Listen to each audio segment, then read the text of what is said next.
Louis Raoul aussi qui avait suivi ça. Est-ce qu'il y a eu est-ce qu'il y a des remarques? Est-ce qu'on peut valider ce procès-verbal? Vous avez envoyé un lien pour le superviser.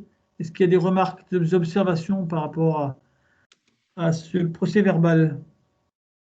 Je laisse un peu de temps. Je vois pas de réaction à ce jour. Est-ce qu'il y a des gens qui voudraient s'abstenir sur cette validation de ce procès-verbal? Ou des gens qui voudraient voter contre cette validation de ce procès-verbal? Non. Oui. Ouais. Par contre, il y a une personne qui répond au téléphone. Est-ce qu'elle pourrait couper son micro? Je ne sais pas si j'arrive à l'identifier. Je ne sais pas si quelqu'un peut l'identifier. Voilà. Merci. Merci de couper vos micros, effectivement, pour pouvoir avoir la bonne gestion de ce comité syndical en visio dans ces conditions sanitaires qui ne sont pas faciles. Le premier point à l'ordre du jour, donc, c'est sur le pôle aménagement et d'urbanisme. Je vais laisser Nathalie présenter ça et Béatrice en même temps. Donc, je vais laisser présenter. Il y a un diaporama qui va vous être présenté, qui va être téléchargé aussi, que vous allez pouvoir visualiser. A priori, c'est pas ça va venir, c'est en cours. Voilà, ça, il y a le temps de télécharger. Par rapport à ça. Nathalie, tu nous entends? Oui, oui, je vous entends. Très bien. Je vais laisser Béatrice présenter le diaporama. D'accord. Effectivement, donc c'est rappeler le travail qui a été réalisé, qui est en cours. Ça avait été lancé en 2018, c'est ça, et l'organisation qui va prévoir. Je coupe mon micro, je te laisse la parole, Béatrice. Merci Thierry. Béatrice, voilà. Est-ce que vous voyez le diaporama? Oui, c'est bon pour moi. D'accord. Par contre, il est en petit, Béatrice, il y a moyen de… Non. Alors, chez moi, il est en mode diaporama. Ah, ça y est, c'est bon, c'est bon, c'est bon. C'était le temps qui charge, peut-être. Ouais. C'est vrai que les conditions ne sont pas idéales. Merci, bonjour à tous. N'hésitez pas, quand je présente le diaporama, je ne vous vois pas et je ne vois pas non plus le fil de conversation. Donc, n'hésitez pas, si vous avez des questions, à les noter dans le fil de conversation ou à m'interrompre. J'essaierai de faire des pauses dans ma présentation qui va être malgré tout assez rapide. Pour commencer, je vous propose de regarder une vidéo réalisée par la Fédération nationale des Scots qui, comme son nom l'indique, pour comprendre le rôle du SCOT dans l'aménagement du territoire. Au lieu de vous présenter plusieurs diapos, je pense que cette petite vidéo est plus intéressante, notamment pour ceux qui viennent d'arriver dans le cadre de l'élaboration de ce SCOT. J'espère que ça ne va pas mettre trop de temps. Il y a quelques interventions, Béatrice, pour dire qu'ils ne voient pas le diapo. Il y a Jean-Luc Barbeau et Christine Aurin qui ne voient pas. Et Vincent Alenos. Vincent non plus? Non.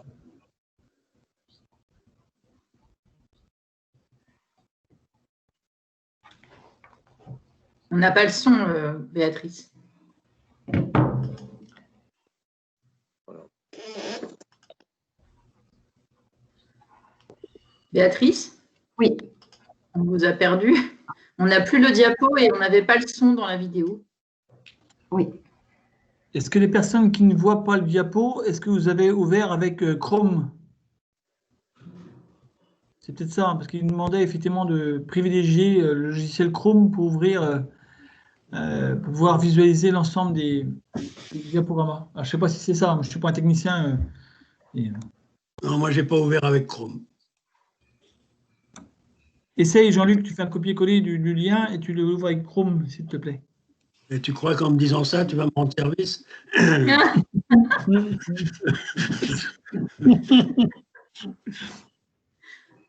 Je ne sais pas. Est-ce que, Béatrice, vous voulez que je présente le deuxième point en attendant ou comment fait-on? Je ne sais pas. Moi, je peux… Combien de personnes ne voient pas J'en ai 2 qui ont signalé, mais je ne sais pas s'il y en a d'autres. Et Parce qu'il y a d'autres personnes qui ne voient pas. Vincent, tu peux essayer en Il y a- téléchargeant sur Chrome? Vous l'avez en retiré, là, Béatrice? Oui, je l'ai retiré, oui. D'accord. Là, est-ce que vous Mais voyez, allez-y. madame? Allez-y, moi je vais chercher une autre solution, pas de problème. Vous essayez de le remettre, Béatrice, Oui. si vous pouvez?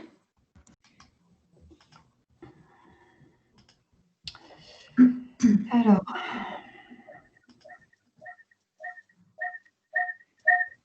Sinon, vous mettez le... Donc, après renseignement, effectivement, il faut prendre un navigateur Chrome. Il y a du Larsen actuellement, je ne sais pas ce qu'il c'est, mais a priori, il faut prendre Chrome, autrement, vous n'allez pas pouvoir visualiser le diaporama. Donc, le diaporama devrait arriver, je pense, d'après ce que je comprends. Voilà. ouais, par contre, sur la vidéo, je n'ai Ah, mais, pas. dans ces cas-là, on va lire. Enfin, si déjà on voit les images, ce sera bien. Et puis, éventuellement, je lirai ou vous lisez. Hein. La vidéo est assez courte, il n'y aura qu'à lire. Tant pis s'il n'y a Oui. pas de son. D'accord, ok. On va faire avec parce que sinon, on va. Oui, on n'est pas sorti. Je vous laisse, madame Bovy. Si vous voulez, je vais me contenter de lire. Mais alors, en plus, moi, j'ai une barre qui me gêne là. Donc, je vais faire au mieux. Hein. Oui, d'accord, merci.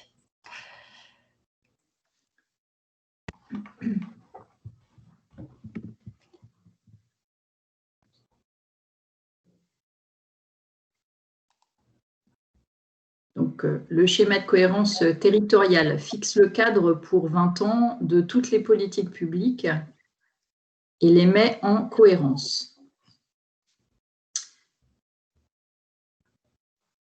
Le futur des prochaines générations, il intègre les objectifs des politiques publiques nationales de l'État, donc des objectifs nationaux, des objectifs régionaux.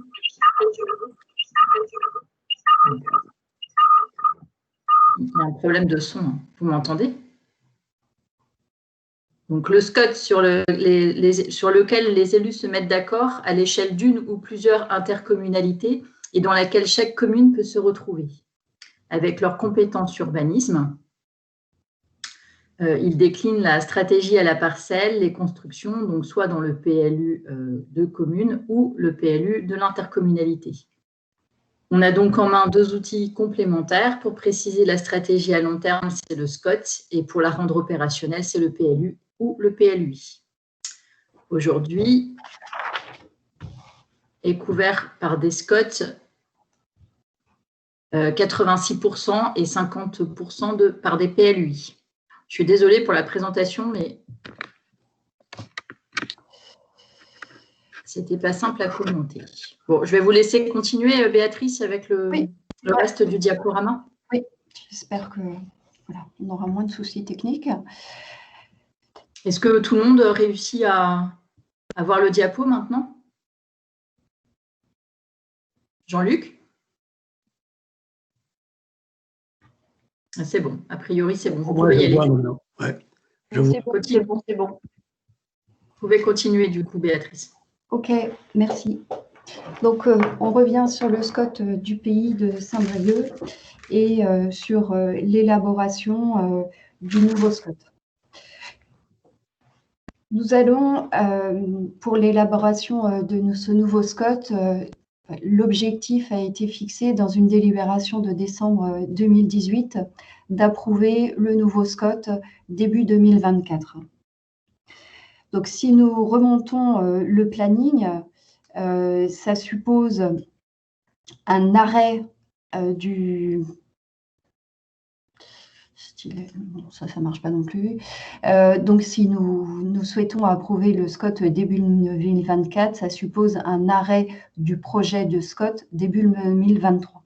Donc, entre 2023 et 2024, nous avons une année de phase administrative qui comprend l'avis des personnes publiques associées, qui dure 3 mois, et l'enquête publique. Entre-temps, donc, pourriez vous demander pourquoi ça dure si longtemps, parce qu'on a des phases de préparation des dossiers. Et par exemple, l'enquête publique peut durer 2 mois et non pas 1 mois. La commission d'enquête peut nous demander qu'elle dure plus longtemps. Si on remonte encore dans le calendrier, l'objectif au départ était de débattre du PADD mi-2021. Donc en décembre 2018, date à laquelle le comité syndical a délibéré pour prescrire l'élaboration du SCOT, fixer les objectifs de la concertation et enfin fixer les objectifs de l'élaboration du SCOT.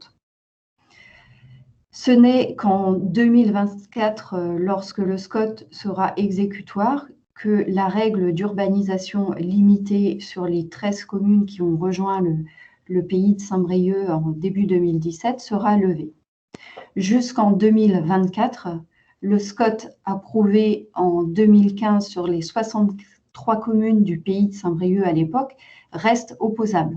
Donc, toutes les orientations du SCOT de 2015 sont aujourd'hui opposables, elles s'appliquent au PLU et ce jusqu'au début 2024.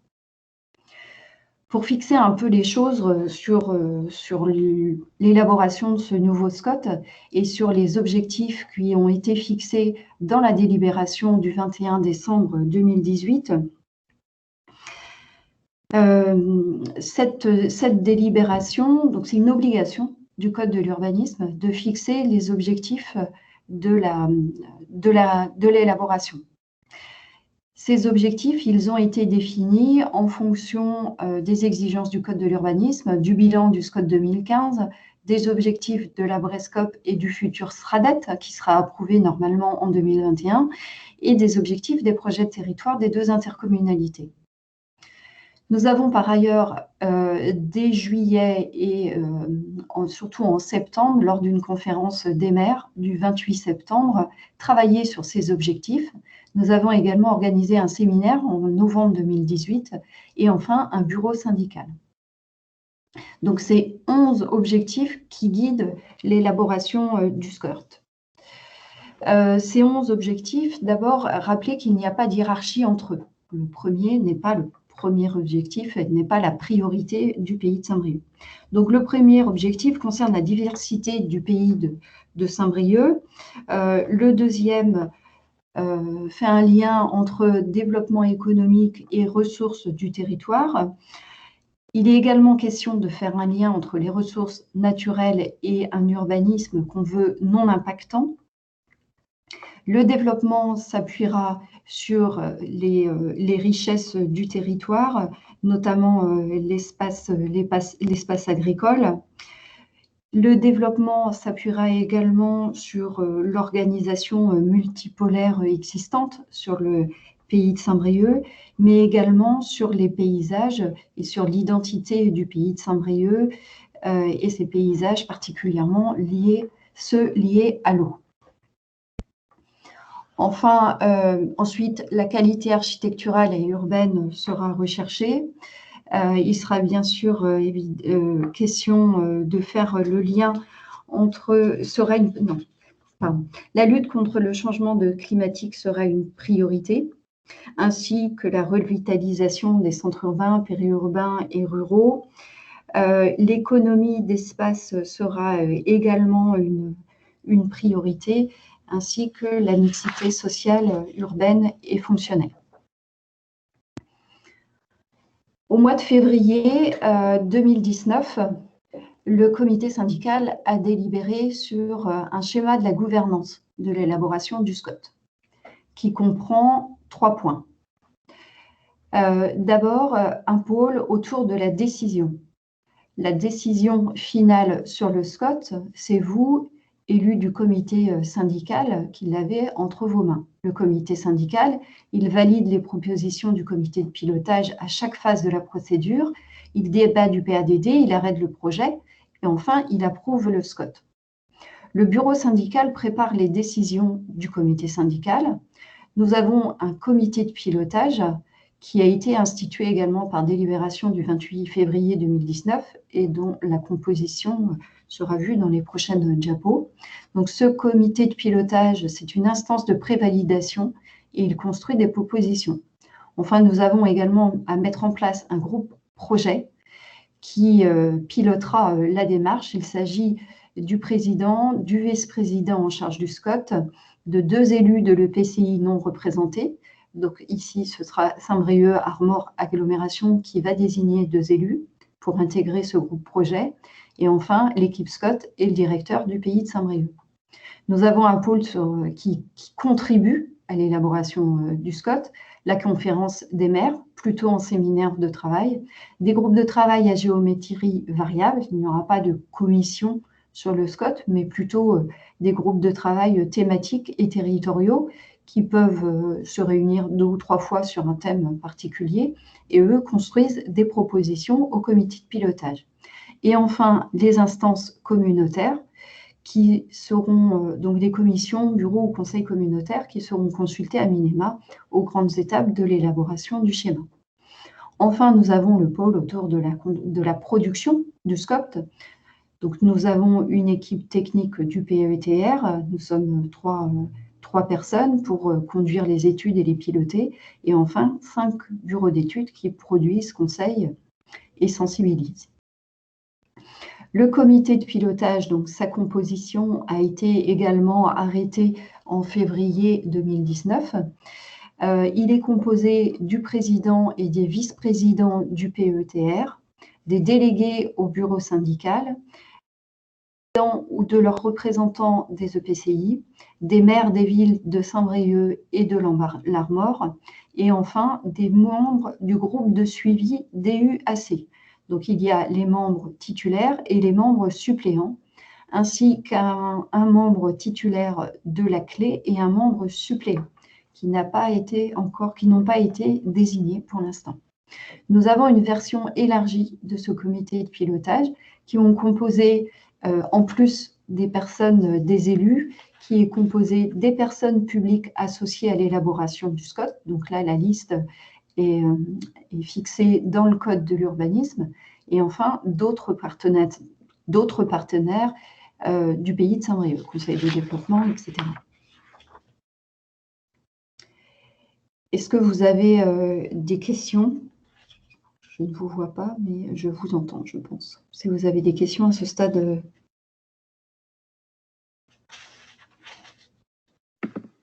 Vous pouvez continuer, Béatrice, on recueillera les éventuelles interventions à la fin. D'accord, merci. Donc, lors de la prise de décision de l'élaboration du SCOT en décembre 2018, donc la délibération a fixé les modalités de la concertation et de la communication. La concertation, elle est en direction d'abord des élus, des services des collectivités et des acteurs locaux, donc par l'intermédiaire de réunions, mais également de lettres d'information, de rendez-vous et de newsletters que nous envoyons régulièrement, et en direction de la population. En direction de la population, la concertation a débuté. Donc, nous utilisons les réseaux sociaux et plus particulièrement Twitter pour informer les habitants du pays de Saint-Brieuc. Nous avons également une exposition. Donc, nous allons construire au fur et à mesure d'avancement de la démarche des panneaux d'exposition qu'on pourra faire tourner dans les mairies à votre demande ou dans les EPCI. Nous avons fait une enquête à la population entre juin et fin octobre 2020. Donc, nous avons à peu près 700 personnes, 700 habitants qui ont répondu à cette enquête. Elle est en cours de dépouillement pour l'instant, donc on n'a pas de résultats sur cette enquête. Et nous avons organisé 2 réunions publiques fin 2019, donc des réunions publiques avec des ateliers de travail qui ont réuni à peu près public, une à Lyon et une à Quessoy. Elles ont réuni à peu près 170 personnes. Nous avons, je l'indiquais tout à l'heure, 5 bureaux d'études qui travaillent avec nous. Donc, le premier est SCE de Nantes, qui est chargé de l'élaboration technique et réglementaire du SCOT, de l'animation et de la coordination de la démarche.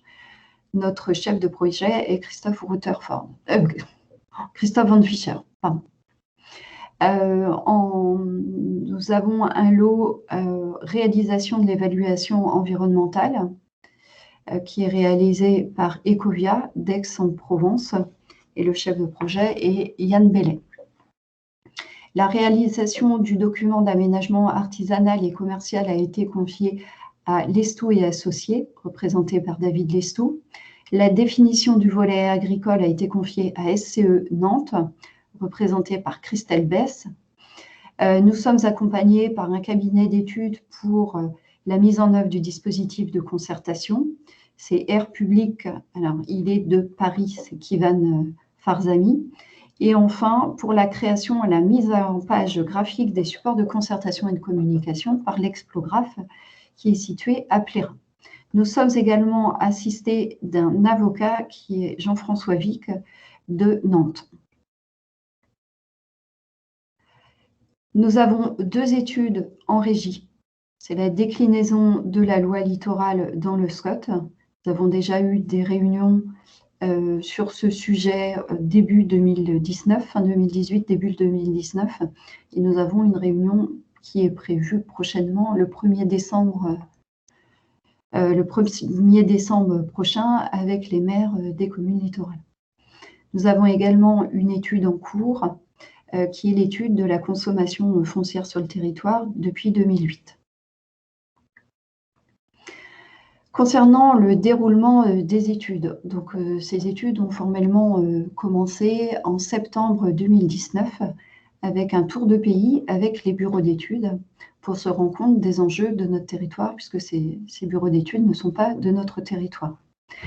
Nous avons des ateliers territoriaux fin 2019, des ateliers thématiques également fin 2019, des entretiens, des réunions thématiques, je vous parlais des réunions sur le littoral, et bien sûr des allers-retours techniques avec nos cabinets d'études. Donc aujourd'hui, nous avons donc avancé sur les diagnostics de territoire, nous avons de la matière sur les diagnostics de territoire et sur l'état initial de l'environnement. Donc, les cabinets d'études ont avancé également sur l'écriture des diagnostics. Malheureusement, nous n'avons pas pu le partager avec vous et avec les élus du territoire, puisque la crise sanitaire est arrivée au mois de mars. Donc, aujourd'hui, nous avons de la matière. Nous travaillons toujours de manière technique sur les enjeux croisés du territoire. Il nous reste, et c'est peut-être les 2 objectifs dans les 6 prochains mois, c'est de partager ce diagnostic et les enjeux du territoire avec vous et d'entamer le projet de politique du SCOT, donc le PADD, puisque je vous rappelle que l'objectif était fin 2018, début 2019, de débattre sur le PADD mi-2021 pour pouvoir obtenir un SCOT exécutoire début 2024. L'organisation du travail, c'est d'abord mobiliser le comité de pilotage. Donc, on vous proposera dans les prochains jours une date pour réunir ce comité de pilotage en décembre, si c'est possible. Donc, nous allons organiser des rencontres, mais là encore, nous travaillons avec les cabinets d'études pour savoir quelle forme ces rencontres vont prendre, puisqu'il n'est pas question d'organiser des séminaires à 60 personnes. Donc, il est possible que l'on multiplie les rencontres ou qu'on travaille de manière différente à distance, même si ce n'est pas la meilleure solution pour pouvoir échanger aujourd'hui. Nous prévoyons également des sorties de terrain avec vous sur les différents enjeux du territoire. Bien sûr, nous continuerons d'associer les habitants, le conseil de développement et enfin, nous avons pour ambition, peut-être pour la rentrée prochaine en 2021-2022, d'associer les jeunes par l'intermédiaire des collèges, des lycées et pourquoi pas de l'université, puisque nous avons un pôle universitaire à Saint-Brieuc. J'en ai terminé de ma présentation. Merci Béatrice. Donc l'objectif de cette présentation était de vous dire dans une vidéo que vous n'avez pas entendue, mais de vous expliquer assez brièvement ce qu'est un SCOT, et puis plus particulièrement pour celui que porte le Pays de Saint-Brieuc, de vous dire là où on en est, le calendrier, les instances de concertation, enfin voilà, de dresser un bilan au jour d'aujourd'hui. Est-ce que ça soulève des questions, des observations, des demandes de précision? Je sais, vous m'entendez? Alain Jean, ça a demandé la parole. Alain, tu peux t'exprimer. Oui. Je lis en même temps les commentaires qui sont faits. Effectivement, il y a Guy Corbel qui dit « Au vu des enjeux climatiques, l'espace agricole doit être préservé au plus juste dans le futur SCOT ». Voilà ce qu'il indique Guy. Alain, je ne sais pas si... Alain. Je sais pas si son micro est coupé. Activer ton micro, Alain, si tu veux t'exprimer.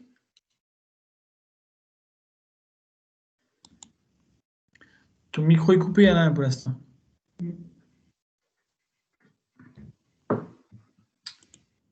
Est-ce qu'il y a d'autres demandes d'intervention? Ah, Alain, c'est bon? Non, toujours pas. Est-ce qu'il y a d'autres demandes d'intervention en attendant qu'Alain retrouve son micro? Vous avez la possibilité de lever la main. Autrement, il y a une petite icône à lever la main également aussi.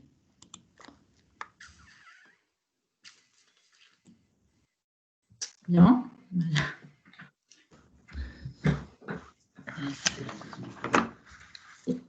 Il n'y a pas d'autres interventions? Apparemment, Alain, ce micro. Je ne sais pas si son micro fonctionne. je ne sais pas. Bon. Bon, ben, Alain, tu peux utiliser le chat si ce n'est pas trop long dans ton intervention. Bon, bah, écoutez, je suis désolée pour Alain, mais on va... Est-ce que l'on passe au point 2 où il y a d'autres interventions?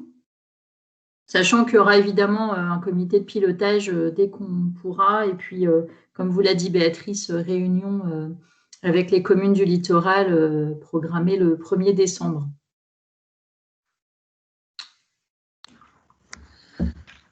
Bon, si Alain retrouve s'il retrouve son micro d'ici tout à l'heure, tu pourras toujours intervenir. Alain, on va passer au point numéro 2. Béatrice? Je vous laisse Béatrice et Nathalie continuer. Béatrice?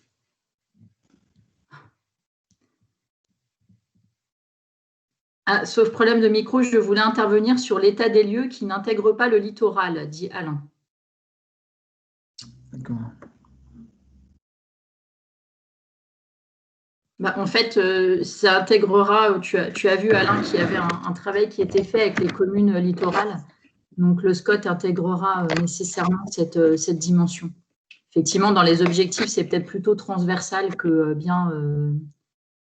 Mais si Béatrice veut apporter un complément, mais j'ai l'impression qu'on l'a perdu aussi. Non, je suis revenue. Non, vous êtes là. Je suis revenue. Pour l'état des lieux sur le littoral, si. Il fait l'objet, le littoral fait l'objet du diagnostic. Il est intégré dans plusieurs parties du diagnostic, mais nous avons une étude particulière sur le littoral, sur la déclinaison de la loi littorale dans le SCOT. Tout à fait. On peut passer au point numéro 2, peut-être, Béatrice, puisque je ne vois pas d'intervention sur le sujet. Vous pouvez y revenir si vous le souhaitez. Je vous propose qu'on avance et qu'on passe à l'avis à formuler sur le PLU de Quintin. Vous avez un diapo, Béatrice? Non, mais nous n'avons pas d'avis sur le PLU de Quintin. Pardon. Oui. C'est moi qui... Pardon. Bah, donc, c'est terminé pour nous? Oui, tout à fait. Ah, pardon. OK, merci. Thierry, je te redonne la parole. Très bien. OK. Donc, au niveau de la décision, au niveau du pôle urbanisme par rapport à l'avancement du SCOT, effectivement, la proposition, c'est de prendre connaissance du travail réalisé sur l'évaluation du SCOT depuis décembre 2018 et de prendre connaissance de l'organisation à venir, de ce que vous avez vu, ce qui a été présenté actuellement. On voit bien qu'il y a un gros travail à faire pour les années à venir. Il faut effectivement que l'ensemble des élus et l'ensemble des personnes concernées soient, toutes les personnes doivent se sentir concernées, que ce soit les habitants, que ce soit le conseil des développement, le monde économique s'empare effectivement du SCOT. Il y avait des enjeux importants, donc effectivement, il faut que tout le monde puisse participer et on essaiera de faire en sorte, en tout cas, que l'ensemble des avis soient, entre guillemets, entendus. Voilà. C'est important qu'on puisse le partager. Alors, je regardais, c'est la question des zones de repli devant la montée des eaux, qui nous dit Jean-Luc. Effectivement, on abordera tout ce sujet en même temps, toutes les problématiques qu'on peut avoir sur notre territoire. Dire effectivement, à un moment temps, je sais comment il s'appelle, c'est Nathalie ou Béatrice qui a parlé des jeunes. Oui, effectivement, les jeunes ont un avis, il faut qu'on puisse les écouter en même temps. On sait que ils ont envie de participer, hein. Je pense aux lycéens on a pu avoir sur notre projet de territoire, mais sur la bâtiment, mais je pense à d'autres endroits aussi. Donc il faut qu'on puisse les entendre. Il y a Thierry qui voulait intervenir, Thierry Simélière. Thierry. Oui, Monsieur le Président, juste une remarque, c'est par rapport à l'agenda. On parle de début 2024 pour, le vote du SCOT. Or, au niveau de Saint-Brieuc-Armor-Agglomération, nous avons validé que nous allons instruire et même valider le PLUI avant cette date. Comment est-ce que ça va être mené et selon quelle cohérence? Je pense qu'effectivement, quels que soient les documents d'urbanisme qui sont rénovés ou mis au goût du jour, que ce soit les PLUI de Saint-Brieuc-Armor-Agglomération ou les PLU ou le nouveau PLUI, si la décision est prise au niveau de l'agglomération de Lamballe-Terre-et-Mer, il faudra les mettre en coordination. Donc l'idée, c'est de les avancer en même temps. Donc c'est là qu'il faut qu'on fasse un travail d'échange entre les deux chantiers, entre guillemets, on va dire ça. Mais il ne faudrait pas que le PLUI de Saint-Brieuc-Armor-Agglomération soit, par exemple, validé et qu'il soit pas cohérent, entre guillemets, avec le futur SCOT. C'est là qu'il va falloir travailler main dans la main. Alors, il faut qu'on avance, effectivement, j'ai dit main dans la main. Effectivement, ce délai peut être un peu trop long, on peut en considérer que ça, mais il faut aussi monter toutes les études et que ce diagnostic soit bien partagé dans un premier temps sur l'ensemble du territoire et qu'on puisse l'ajuster en fonction de notre volonté politique de l'ensemble du territoire du pays de Saint-Brieuc. Oui, je comprends bien. C'est deux problématiques, ces deux calendriers qui sont un petit peu décalés dans le temps. Oui, Thierry. Tu voulais intervenir, petite Thierry, davantage? Non? Non, t'as entendu? Non, j'ai compris que les services vont travailler en cohérence, mais il y a quand même une volonté réaffirmée. Je pense que Christine Métois va le confirmer. Et les élus de Saint-Brieuc-Armor-Agglomération, notre volonté de voter ce PLUI, puisqu'il y a un certain nombre de communes où il y a une nécessité d'une révision complète. Je crois que c'est 5 ou 6 communes. Et si je peux compléter pour le territoire de Lamballe-Terre-et-Mer, effectivement, on a aussi 13 communes qui sont en zone blanche, entre guillemets, ils n'ont aucun SCOT. Donc c'est pareil, il y a cette volonté, on a ce besoin aussi que le SCOT avance assez rapidement pour avoir un support administratif par rapport à ça. Juste une question technique. On pourrait toujours voter le PLUI dans un premier temps et après l'adapter au SCOT ou pas, ou alors il faut vraiment que les deux documents soient cohérents. Je vais laisser peut-être Béatrice réagir ou Béatrice ou. Peut-être. Oui. Oui, vous pouvez approuver le PLUI avant le SCOT et prendre en compte par manière anticipée les orientations du SCOT qui se dessinent. Oui, les orientations seront connues, je pense. Oui, puisqu'on n'aura pas trop non plus entre le PLUI et le SCOT. Donc, par contre, vous pouvez très bien l'approuver avant.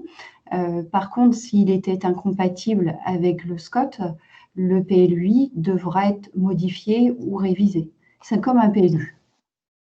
Donc, ce qui signifie que l'on peut tenir compte de ce timing tel qu'on le souhaite au niveau de Saint-Brieuc-Armor-Agglomération, mais je pense que vous aviez ces informations et il faut vraiment qu'il y ait des échanges permanents pour que vraiment il y ait un calage complet des orientations du PLUI et du SCOT. Mais le PLUI qui vaut révision pour ces 5 ou 6 communes aussi est vraiment indispensable pour qu'on puisse poursuivre simplement nos permis de construire et nos aménagements urbains.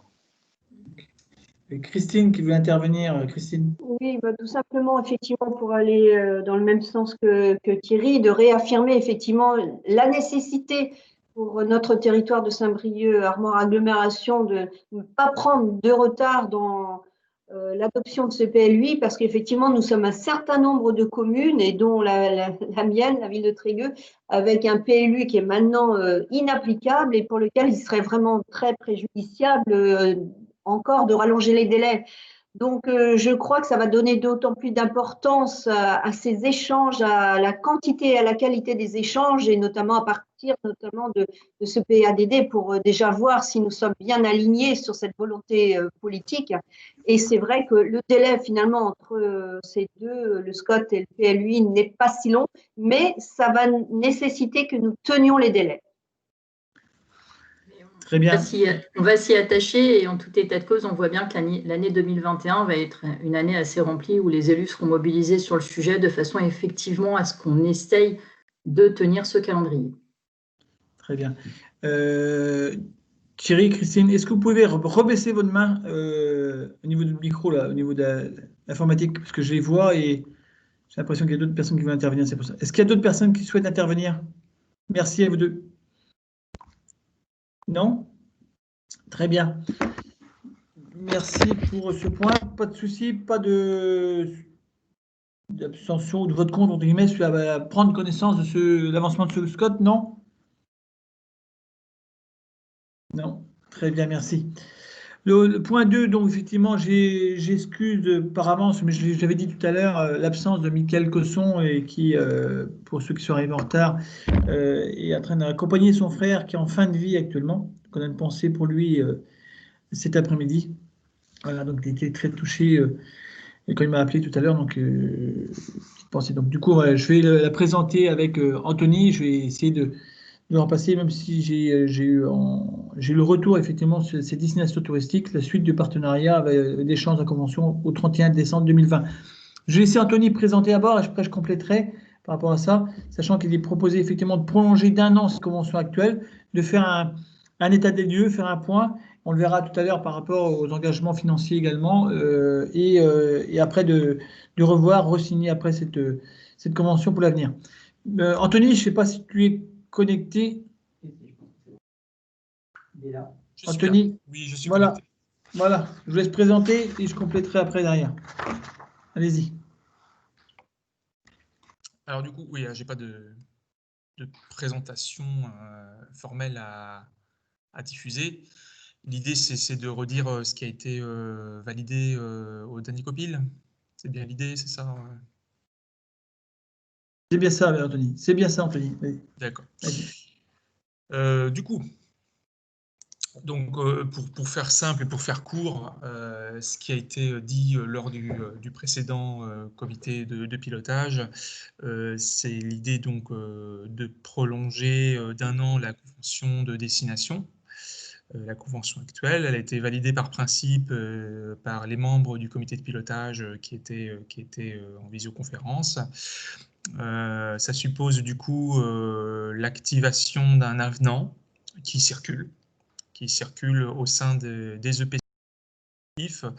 Cette convention, enfin cet avenant, donc il est très simple, il suppose la prolongation d'1 an et une modification malgré tout du budget prévisionnel pour l'année 2021, puisque 4 scénarios avaient été présentés. Un scénario sur un budget constant qui est aujourd'hui de 203 000,59 € pour être très précis. Est-ce qu'on partait sur le même budget mais en montant les investissements, en augmentant les investissements en faveur des acteurs du tourisme? Est-ce qu'on partait sur un budget qui était diminué et réajusté en fonction des ressources humaines et des charges actuelles? Ou est-ce qu'on partait vers une année blanche, c'est-à-dire une année sans cotisation EPCI, parce qu'on dispose d'un reliquat qui permet d'avoir à peu près 1 an d'exercice. Voilà. Donc, le scénario qui a été retenu, c'est un 5e scénario, en fait. C'est la division de moitié du budget de la destination pour l'année 2021. Alors pourquoi? Pour consacrer, donc ce serait autour de 100 000 euros du coup. Je corrige, Anthony, c'était pas le budget, c'est la cotisation qui est diminuée de moitié. Oui, pardon. Oui, effectivement, c'est la cotisation des EPCI qui diminue de moitié. Effectivement. Voilà. L'idée, c'est que ces 100 000 euros, donc au lieu de 203 000, soient affectés à une action phare en faveur des acteurs du tourisme dès l'année 2021, puisque l'année 2021 doit servir théoriquement à achever les actions qui ont glissé compte tenu de la crise épidémique, d'établir un bilan et de se projeter sur les années suivantes en tenant compte, bien sûr, des leçons de la crise sanitaire et des besoins des acteurs du tourisme qui se font criants. Mais cette année 2021 ne doit pas servir qu'à cela, il faut aussi traiter l'urgence, et l'urgence, c'est de soutenir la filière tourisme qui est en souffrance. Et donc l'idée, c'est d'affecter ces 100 000 euros à une action qui devrait émerger théoriquement dans le courant de la semaine prochaine, puisque, sauf avis contraire, on est censé se réunir mercredi prochain après-midi en comité de pilotage pour aller un peu plus loin. Voilà pour faire un peu simple et un peu résumé. Donc voilà, une cotisation réduite de moitié, mais qui serviront à une action phare, et le reliquat qui devrait être puisé progressivement pour aller plus loin, pour achever les actions qui doivent l'être, et pour ensuite se reprojeter derrière sur probablement sur les 5 prochaines années. Je crois que ce qui a été défendu au comité de pilotage, c'est l'idée ensuite de se projeter sur du 2022-2026 avec un bilan d'étape nécessaire pour aller vers un léger changement de cap s'il le faut dans le courant de ces 5 années suivantes. Très bien. Merci Anthony. Donc effectivement, dans la page 4 du rapport qui vous a été envoyé, vous voyez le budget qui est équilibré à 180 000 euros, le budget annexe qui est équilibré à 180 000 euros. Donc effectivement, avec une cotisation qui est divisée par 2, il passe de 203 000 à 0,59. Et effectivement, pour pouvoir porter des actions, même si vous regardez au niveau du budget, vous pouvez dire il y a une incohérence, quelque chose qui ne va pas, c'est qu'il y a des actions qui ne sont pas forcément réfléchies dans le budget, qui passent de 138 000 à 32 000. Et pour vous expliquer de façon budgétaire, on récupérera après la validation du compte administratif, on récupérera effectivement ces excédents et on pourra flécher des montants pour porter des actions pour l'année 2021. Donc, reconduction, on va dire, d'une convention de prolongation pendant 1 an, on porte des actions sur le territoire avec une volonté politique de pouvoir accompagner et en laissant aussi la main aux EPCI pour pouvoir, après, derrière, promouvoir le tourisme, ce qui a un réel besoin sur le territoire. Globalement, je vais pas aller plus loin que ça. Je ne sais pas s'il y avait des membres du COPIL qui étaient présents, qui peuvent peut-être compléter par rapport à ça, sachant que la proposition, effectivement, c'est de prendre connaissance et valider le projet de budget prévisionnel 2021, de prendre connaissance et valider le projet d'avenant de la convention destination touristique actuelle et d'autoriser le président à signer tout document est nécessaire à la mise en œuvre de cette décision. Et qu'est-ce que je voulais dire autrement? Il y avait autre chose que je voulais dire. C'était, voilà, c'est ça. C'était aussi une ingénierie au niveau de la Bretagne. Donc la région Bretagne assure effectivement ce montant d'ingénierie qui est à hauteur de 80 000 euros pour notre destination touristique. Voilà. Je ne sais pas s'il y a des demandes d'intervention. Je regarde en même temps si je vois des chats, quelque chose, ou des mains levées. Non? On valide? Si je ne vois pas d'intervention, pas de demande. Donc effectivement, est-ce qu'il y a des gens qui voudraient s'abstenir sur cette décision? Ou des gens qui voudraient voter contre? Je laisse un peu de temps pour laisser le temps aux personnes de prendre leur décision. Non? Très bien. Merci pour cette validation et on relayera effectivement On va relater ces informations au niveau de Michael et on verra après derrière sur la réunion qui est programmée la semaine prochaine. On verra en fonction aussi du calendrier à Michael également, parce qu'il sera peut-être possible qu'il ne sera pas forcément disponible la semaine prochaine, Anthony. Donc on verra ça en fonction de sa disponibilité. Voilà. Le point suivant, c'est sur le pôle eau et environnement, désignation de l'Association nationale des élus du bassin ANB. Je ne sais pas si Laurence. Oui, oui, je suis là. Oui, voilà. Je te laisse la main. Ok. Le micro. Donc pour ce troisième point, il s'agit de désigner les membres à l'ANEB, qui est l'Association nationale des élus des bassins. Donc pour rappel, l'ANEB, elle est conduite par des élus à tous les niveaux de la vie publique et elle est en charge de placer la gestion globale de l'eau par bassin versant en place au cœur de l'aménagement durable des territoires. Donc, elle a pour mission principale de sensibiliser le plus largement possible sur l'importance des politiques de l'eau, et notamment face à l'urgence des changements climatiques, de réclamer et accompagner la mise en place d'une organisation territoriale qui favorise la gestion équilibrée de manière pérenne, durable, et elle est intégrée de l'eau par bassin versant. Elle a aussi pour mission de défendre les principes de solidarité entre les territoires, quelle que soit leur taille, et dans la définition et dans la mise en place des politiques de l'eau.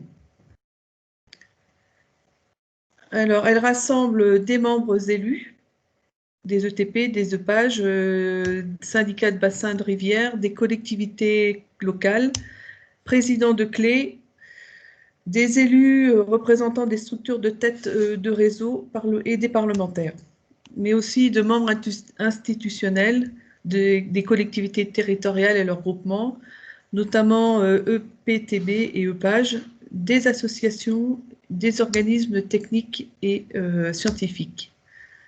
Donc, il vous est proposé donc de désigner en tant que représentant des titulaires du SAGE EPTB moi-même, donc Laurence Mahé, et donc Jean-Luc Barbeau.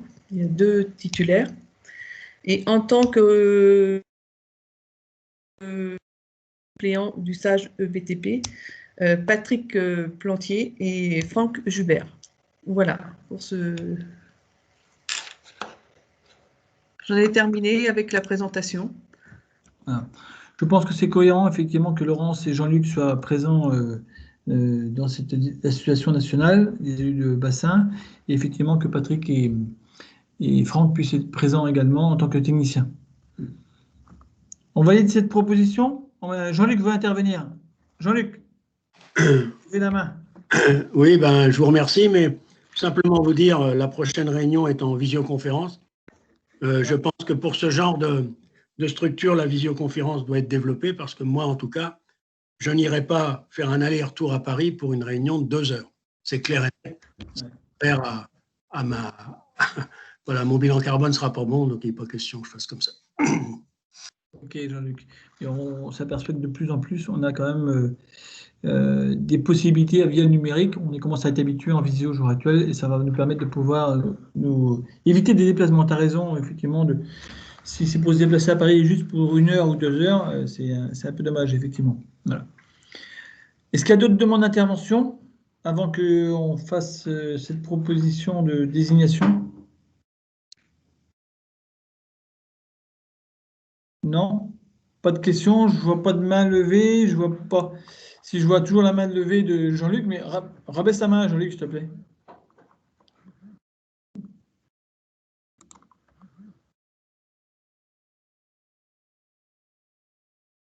Très bien. S'il n'y a pas de questions, du coup, on va mettre au vote. Est-ce qu'il y a des gens qui veulent voter contre ces désignations? Qui veulent s'abstenir? Des personnes qui voudraient s'abstenir sur ces désignations?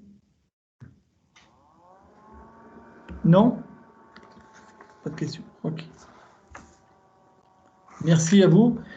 Le point suivant, donc un point important pour l'avenir du pays de Saint-Brieuc, effectivement, c'est le débat d'orientation budgétaire 2021. Savoir, au jour actuel, j'ai laissé Patrick présenter le diaporama. Il y a un diaporama qui va me présenter, mais avec des enjeux importants. On avait pu échanger, je ne sais pas si vous vous rappelez, au dernier comité syndical, avec la volonté de travailler ensemble sur le territoire, des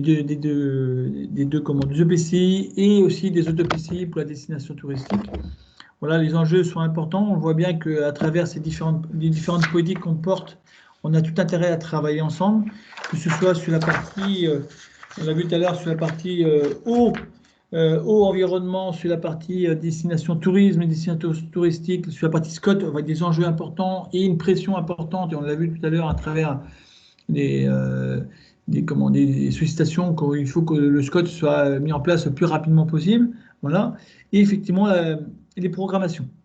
Les programmations des fonds européens et régionaux. On avait effectivement échangé de la situation de la volonté de la région par rapport à la contractualisation. Pardon, excusez-moi, je fais deux choses en même temps. Voilà. Au niveau de la contractualisation, au niveau des fonds régionaux de la région qui souhaite effectivement internaliser l'ingénierie au niveau des fonds régionaux. Donc, on en parlera tout à l'heure sur ce sujet. Mais en tout cas, le DOP que je vais laisser Patrick présenter, en tout cas, a été présenté dans ce sens-là en disant on souhaite continuer à travailler au niveau du pays pour cette année 2021 avec en portant ces différentes politiques et en ayant de l'ambition aussi pour pouvoir porter ces actions.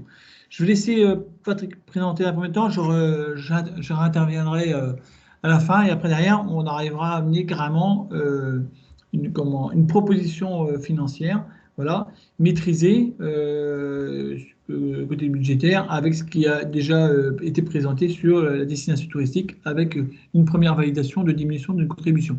Mais je vais laisser Patrick présenter le diapo. Je ne sais pas si tout le monde voit le diapo. Ouais, a priori, je n'ai pas de commentaires, donc on va vous laisser. Je vais laisser Patrick présenter le DOP. Je vais avoir besoin que tu enlèves tes enceintes.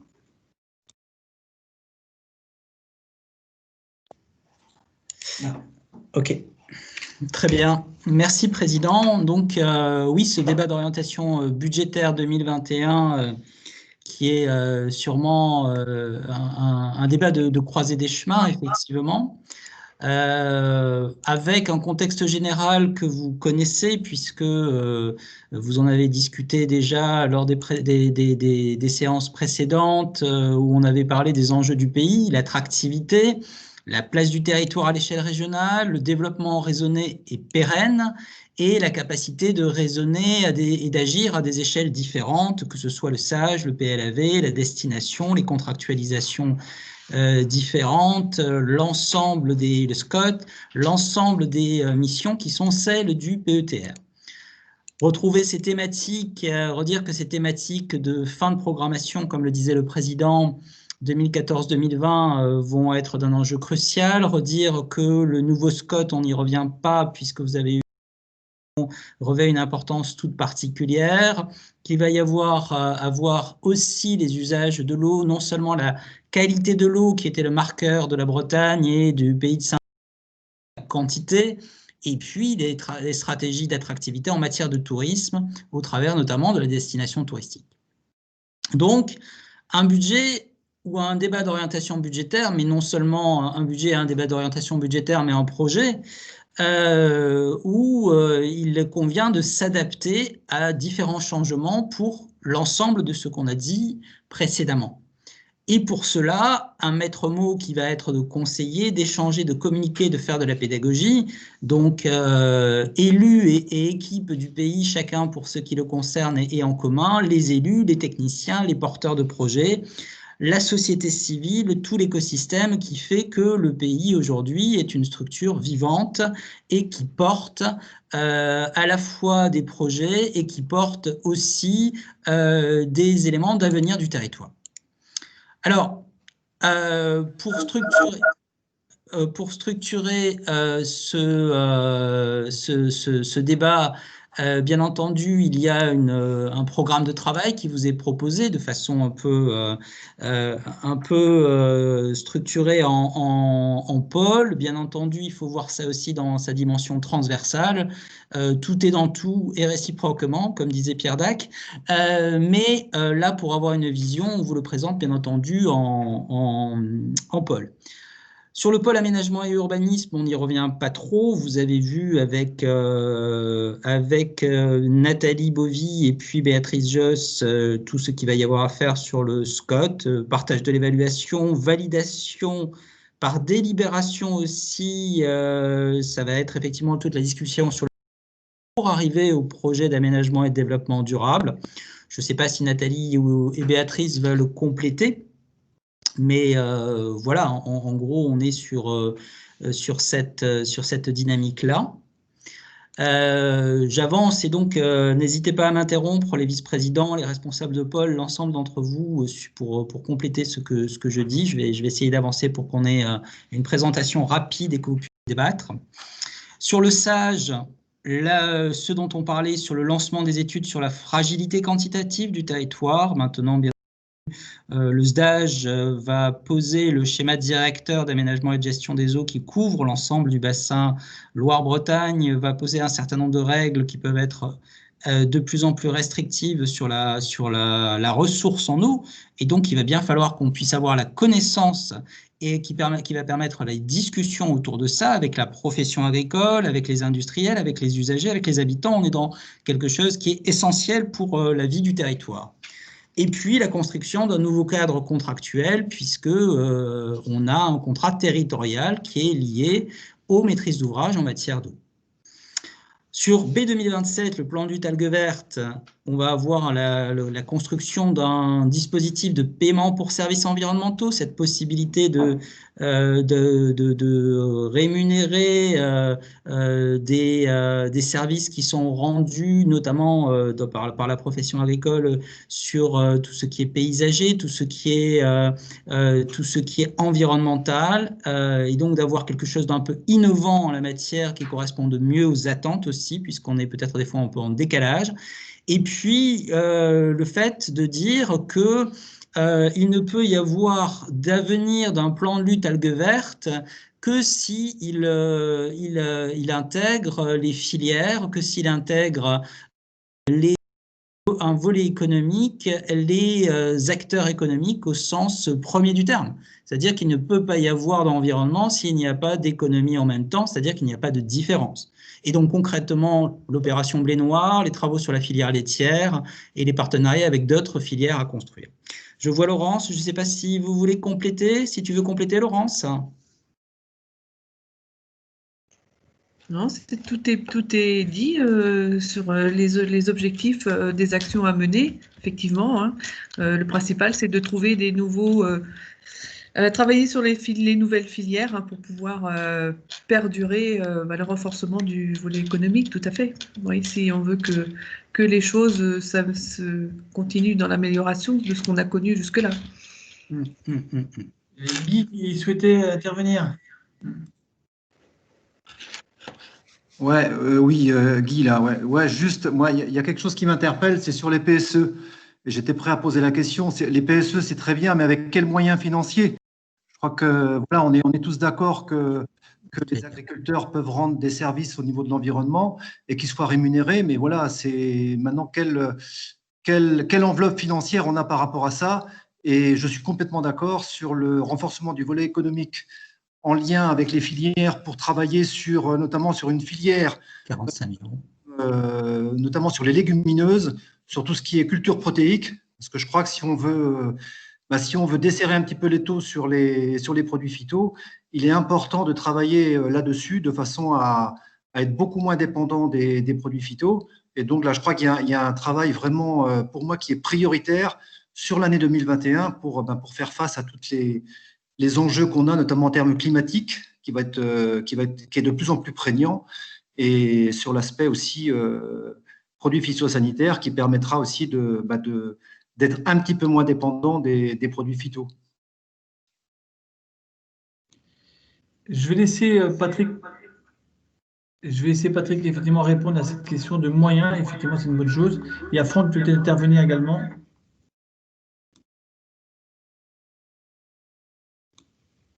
Patrick. Alors, oui, effectivement, je pense que je vais laisser Franck préciser ce que je vais dire, mais Guy, tout à l'heure, tu vas voir qu'on a chiffré tout ça et qu'effectivement, pour la partie paiement pour services environnementaux, nous aurions la possibilité d'un engagement de la DRAF à hauteur d'environ 45 000 €, je pense, de mémoire, sur l'année 2021 à trouver en matière, et on l'a aussi dimensionné en matière de personnel. Donc, je vais laisser Franck préciser. Oui, bonjour à tous. C'est bon, s'il y a quelqu'un qui peut lever la main pour être sûr que ça fonctionne, qu'on m'entend. Ok. Donc, alors, sur les moyens qui sont prévus dans le budget 2021, il s'agit des moyens humains nécessaires à la construction du dispositif. Donc, et je pense que la question de Guy Corbel était plus après sur la capacité à abonder les contrats ou les engagements que pourraient signer les agriculteurs. Donc, il faut savoir que la préfecture de région travaille actuellement à ce qu'on appelle un régime notifié auprès de l'Europe. Donc, l'idée, c'est d'avoir un encadrement européen qui permette le paiement de ces contrats. Et on aurait un régime notifié spécifique au Béalgevert bretonne, avec une enveloppe dédiée. Alors, je suis d'accord, elle n'est pas encore connue, mais on serait dans ce cadre-là, quoi. Donc, avec un régime notifié validé par l'Europe et des financements qui, a priori, proviendraient du programme d'intervention territoriale de l'État, donc qui finance une bonne partie des actions du plan Algevert déjà. Merci Franck pour cette précision. Jean-Luc, vous voulez intervenir? Oui, au niveau de la question de Guy, c'est vrai que ce travail doit se faire surtout en direction de financement pérenne. Car si on n'a pas de financement pérenne autour de PSE, voilà, on ne va pas dire qu'on va en avoir tout de suite, mais c'est vraiment la question.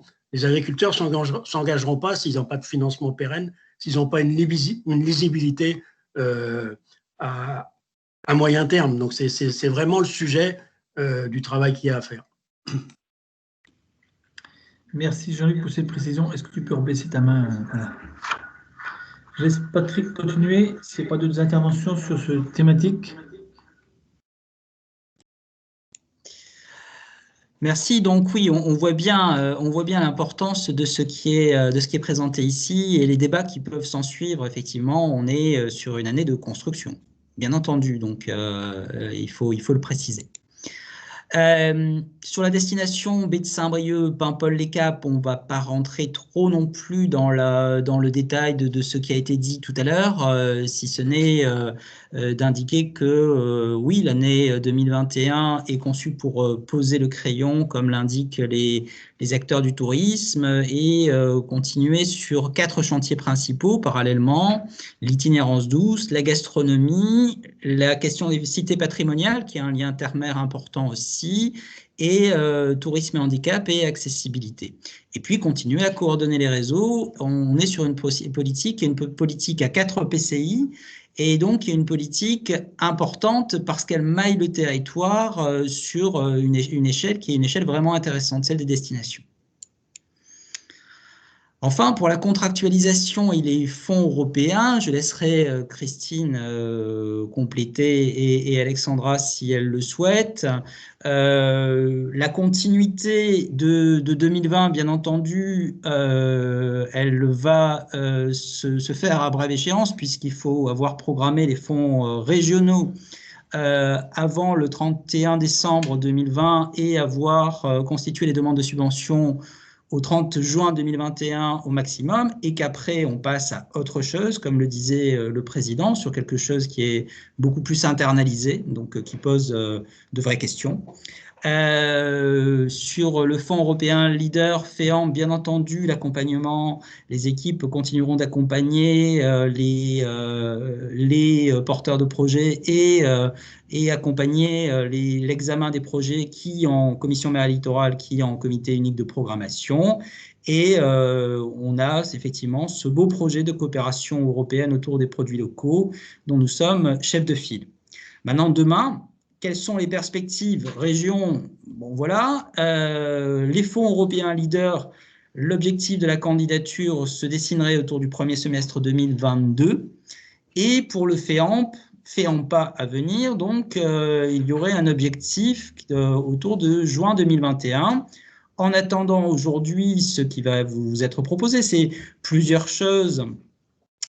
Thierry Simelière en parlait très bien au bureau et voudra peut-être prendre la parole là-dessus, mais ces démarches qui sont des démarches importantes vers les acteurs de la mer, pas seulement des fonds qui sont versés, mais aussi un vrai réseau autour de sujets qui sont quand même importants comme l'approvisionnement local en produits de la mer. Il y a une étude qui va être portée. La question d'une étude sur les déchets plastiques et l'activité mythilicole, c'est une possibilité aussi. La question d'une démarche mer littorale et la question, une fois qu'on a effectivement un projet de coopération européenne autour des produits locaux, qu'est-ce qu'on fait après? Est-ce qu'il y a une démarche qui est une démarche aussi sur l'alimentation? Toutes ces questions qui se posent de façon concomitante et on voit qu'ils font système sur le territoire, qui font système au sens où il y a du lien. Je ne sais pas si Christine, mais toi, Alexandra, vous vouliez compléter le président peut-être? Quelques éléments déjà peut-être pour rappeler aux collègues, moi, je pense qu'ils l'ont bien perçu, que c'était certainement, enfin selon mon point de vue, le pôle qui a été le plus bousculé, hein, et notamment je pense bien sûr avec la fin de la contractualisation des fonds régionaux. C'est vrai que c'est un changement de cadre qui est important. Il va falloir que nous trouvions collectivement un nouveau modèle avec évidemment comme objectif de ne surtout pas perdre quoi que ce soit par rapport aux différents fonds. Et puis, comme on le disait à l'instant, comme tu disais Patrick, aussi surtout de conforter et de ne pas perdre la qualité de ce dialogue et du soutien aux professionnels, qui est une de nos richesses justement. Voilà ce que je pouvais dire de façon très succincte. Alexandra, peut-être?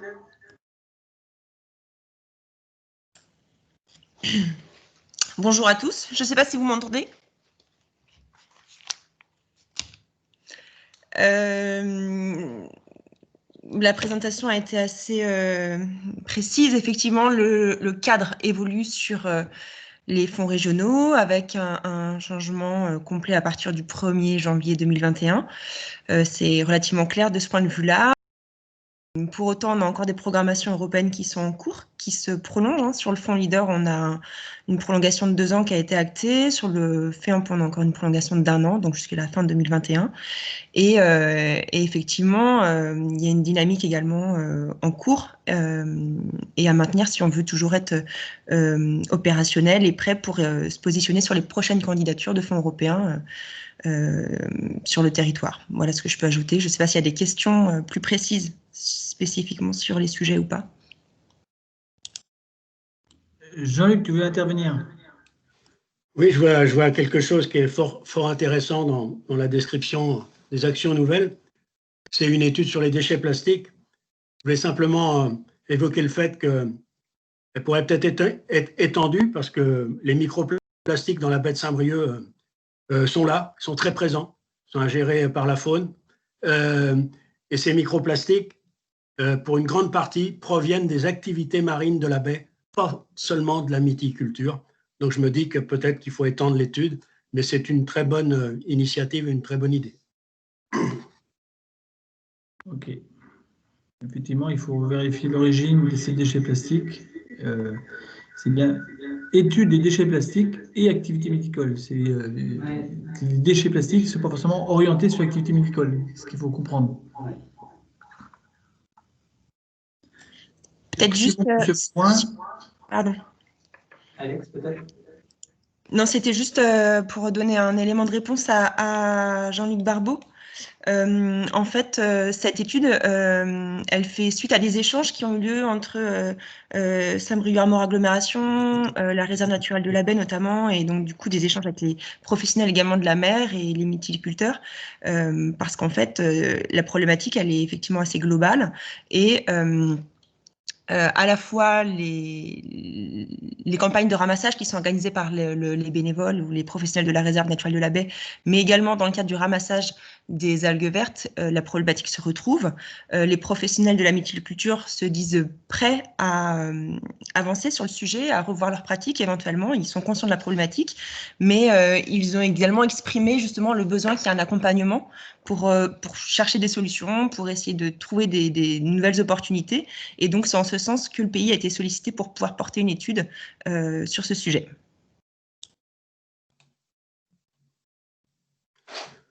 Oui, juste pour pas qu'il y ait de mauvaise interprétation de mes propos, les microplastiques qui arrivent dans la baie, pour une partie aussi, sont charriés par les cours d'eau. Donc, c'est des plastiques qui se trouvent sur les bassins versants qui finissent dans la mer. Il n'y a pas que les activités, il y a une partie qui vient de l'activité marine, mais il y a une grosse partie qui vient de l'activité humaine sur les bassins versants. Oui, donc effectivement, il faut bien qu'on comprenne que l'étude des déchets plastiques, c'est dans notre baie de Saint-Brieuc. Voilà, il faut l'étendre en vérifiant.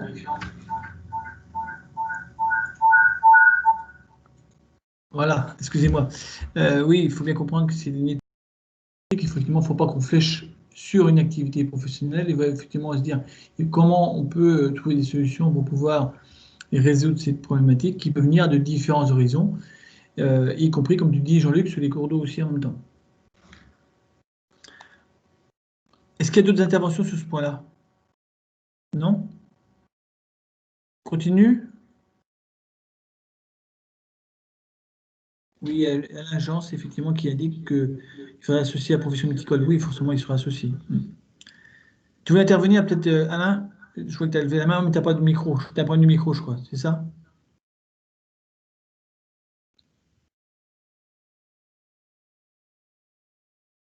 Oui, apparemment. On continue, au moins, Alain, si tu veux intervenir après. Ouais, voilà, tu as un problème du micro, c'est ça. Ok, merci. On continue. Donc là, on avait pour l'administration générale et communication, Patrick. Oui, c'est simplement donc d'indiquer que, bien entendu, tout ça, il va falloir communiquer, sensibiliser les élus, et puis il y a la question des ressources humaines aussi, et la question de la mise en place du télétravail notamment.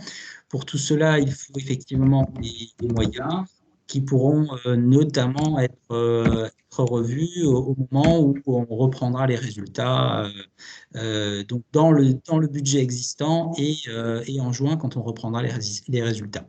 Voilà, c'était un peu l'idée sur ce pôle-là. Il y a Nathalie qui voulait intervenir également.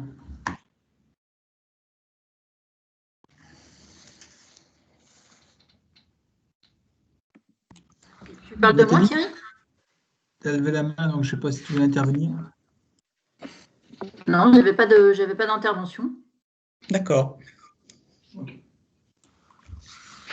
Je propose que Patrick continue pour l'instant.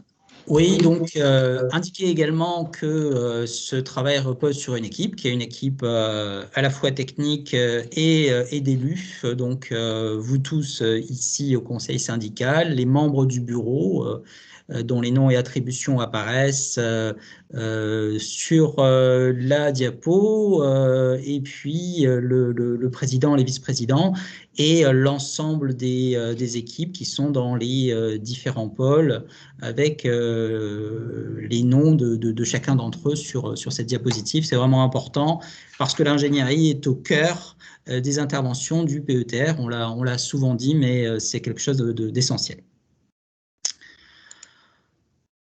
Voilà, donc DOP 2021, une ambition politique pour le pays de Saint-Brieuc, ça ressort des échanges qui ont eu lieu vendredi dernier, où ces choses ont été dites assez fortement. il a été assez fortement dit que pour chacune des missions du pays, il y avait des objectifs qui étaient à atteindre et qui étaient des objectifs qui faisaient consensus, que ce soit le développement du territoire à l'échelle régionale, l'aménagement harmonieux du territoire, l'attractivité, le bon état des masses d'eau, l'objectif de bonne communication et de pédagogie, et qu'à chaque fois, il fallait faire face à un contexte politique et à des changements. Le changement du cadre de contractualisation, on l'a dit, pour l'aménagement et l'urbanisme, les gouvernances renouvelées et les équilibres territoriaux, pour la destination touristique, la fin de la convention, au environnement, les contrats territoriaux, et pour la communication et l'administration générale, on a 60% de nouveaux maires sur le pays de Saint-Brieuc. En face, vous avez des contraintes, qui sont des contraintes parce qu'il y a des marges de manœuvre financières à trouver. On a parlé de la diminution puis de la disparition de la subvention ingénierie régionale, moins 50 000 € en 2021, moins 100 000 à partir de 2022, qui va toucher plusieurs pôles en réalité, le pôle contractualisation, l'aménagement et l'urbanisme et l'administration générale. Sur eau environnement, il y a des incertitudes sur les financements. Seul sur la destination touristique existent des marges de manœuvre pour porter un projet ambitieux et c'est pour ça qu'effectivement, Anthony et le président vous ont présenté la convention, l'avenant à la convention pour avoir une année complémentaire pour poser le crayon et nourrir un projet qui soit un vrai projet de territoire au niveau de la destination touristique. Face aux contraintes, la volonté politique a été réaffirmée en bureau. Je l'ai regroupé en 4, sous le contrôle du président, en 4 items. Le rôle du pays de Saint-Brieuc à l'échelle régionale a été réaffirmé. La pertinence de l'espace du travail du pays et de l'ingénierie également. La volonté des agglomérations de Lamballe et de Saint-Brieuc de travailler ensemble également. Et la volonté de se doter des moyens du projet pour ne pas subir. Je vais prendre la main juste après. Ouais. Les solutions politiques, dès lors, si on a des objectifs politiques et des contraintes financières, il faut trouver des solutions qui soient des solutions politiques, qui peuvent être d'explorer de nouvelles contractualisations, s'agissant de la contractualisation, de nouvelles démarches comme la mer et le littoral, l'alimentation, de nouveaux projets. Pour la partie aménagement et urbanisme, se donner les moyens de communiquer et de concerter, l'attractivité du territoire, poser le crayon en 2021, se donner les moyens d'investir.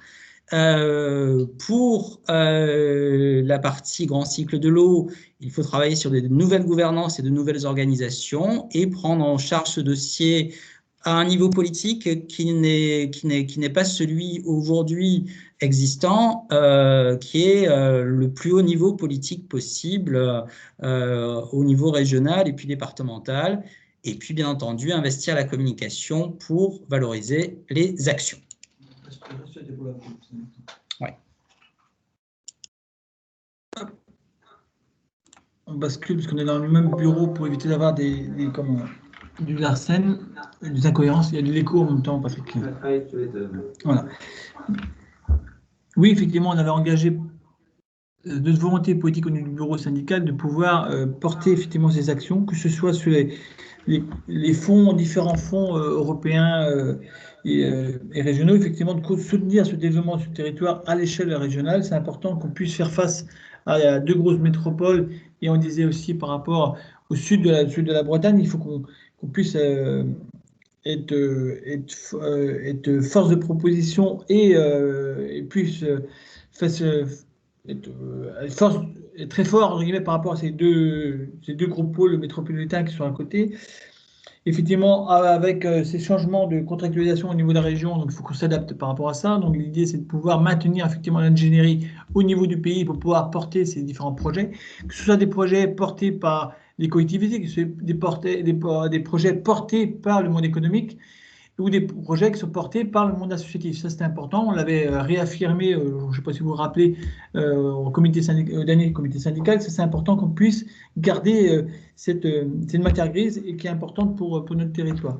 Avec, effectivement, on l'a dit, effectivement, l'aménagement du territoire qui est important. On a reparlé sur le SCOT également, de pouvoir garder cet objectif d'aménagement harmonieux sur le territoire, trouver des gouvernances mettre en place ce SCOT avec les différents documents d'urbanisme qui en découlent, et on l'a vu tout à l'heure avec les différents PLUI ou les différents PLU, avec cette volonté pour la destination touristique de continuer sur les destinations touristiques, mais pour 2021, c'est vraiment poser le crayon et profiter, entre guillemets, de ces réserves qu'on a au jour actuel pour pouvoir diminuer cette contribution, mais continuer ces actions sur la destination touristique. Mais je pense que tout le monde est d'accord sur ce sujet. Et on a reparlé effectivement sur l'eau et l'environnement, effectivement, continuer ces engagements qui sont importants, préserver, donner un signe politique effectivement qu'on souhaite préserver et notre qualité de l'eau sur notre territoire et notre belle baie de Saint-Brieuc en même temps, et préserver effectivement cette ressource.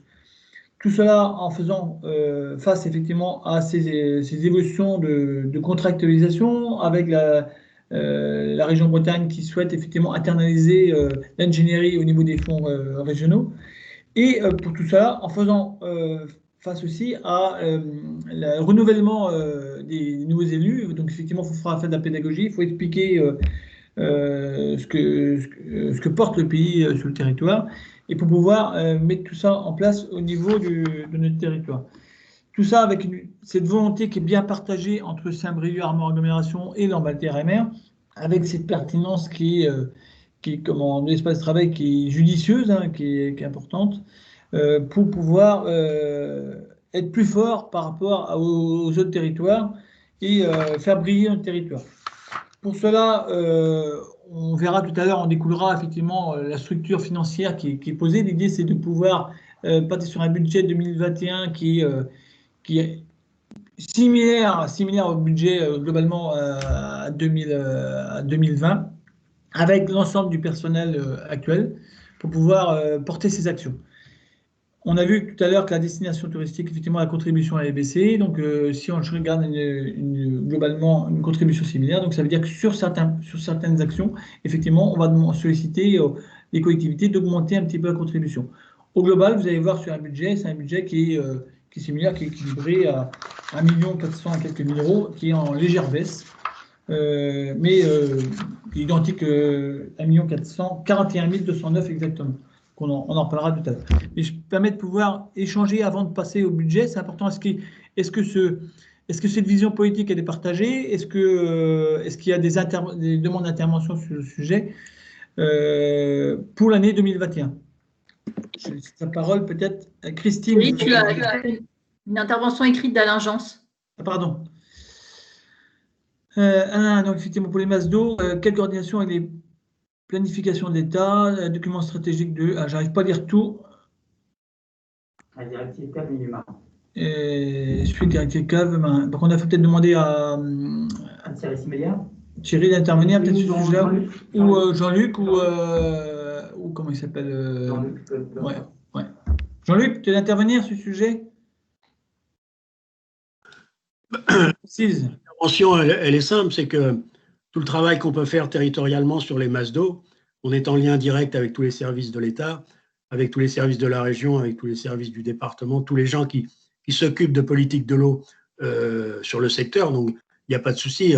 La coordination entre les différentes planifications et différents plans sera faite. Mais le sujet est très complexe, très volumineux et ce n'est pas toujours facile de s'y retrouver. Mais les gens qui travaillent sur la thématique de l'eau en baie de Saint-Brieuc, par le biais de la clé, par le biais des comités opérationnels au niveau du PETR, ils sont tous là, oui. Ok, Christine, tu souhaitais intervenir également? Oui, merci, Monsieur le Président.